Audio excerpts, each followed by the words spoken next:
Yo, what's up guys? Sasagutin lang natin itong tanong ni Idol na kung pwede daw pagsabayin yung chest and shoulder workout.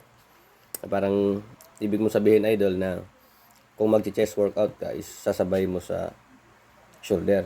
Yung dalawang part na yun, body part na yun, shoulder and chest. Bali Idol is yung chest, tinatawag na yan na push workout. Then yung shoulder workout is push workout din yan. Yan. Ako kasi, share ko lang yung workout routine ko, yung program ko. Kasi ako, ang ginagawa ko sa loob ng 6 na araw, ang inuuna ko talaga dyan is shoulder, martes, chest. Yan. Kumbaga ako is one body part lang at a day. Yan. Kasi ang target ko, yung program ko kasi is more on mass gain. Kung gusto ko pa dagdag ng size kasi hindi pa ako conforme sa ganitong size. Bihira lang ako mag double ng exercise. For example, magche-chest ako ngayon tapos sasabayan ko ng tricep or ano pang exercise diyan. Kasi doon pa lang doon kasi sa target ko na chest workout, for example lang, dapat makuha ko lahat yung volume ng bubuhatin ko. Magaan man or mabigat, dapat matapos ko ng maayos. Pero sa akin kasi, okay naman yan pagsabayin. Depende sa goal mo. Kasi ang goal ko kasi, mag-gain pa ng mass or magdagdag pa ako ng size. Kasi nga, sabi ko nga doon, di ba, hindi pa ako conforme sa size na to. Yan.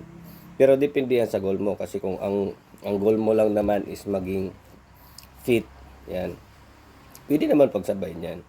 Ito, kung try mong sasabayin yan, kuha ka lang ng, for example, chest.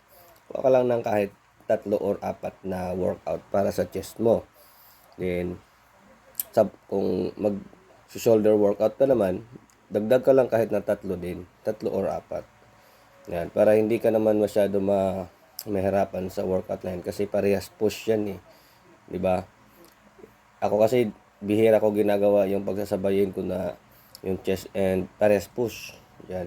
Pwede ang ginagawa ko minsan, ang ginagawa ko sa push is dinadagdagan ko ng workout na full workout.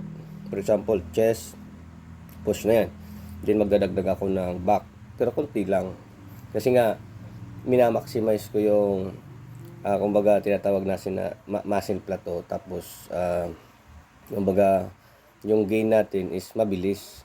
Hindi naman karamihan yung workout na ginagawa natin, pero solid yung reps and execution natin kompleto. Ayun lang Idol, sana nakatulong to sa iyo. Basta kung depende sa goal mo yan kasi ang goal ko kasi is yung mass gain, magdadagdag pa ako ng size. Ayun lang.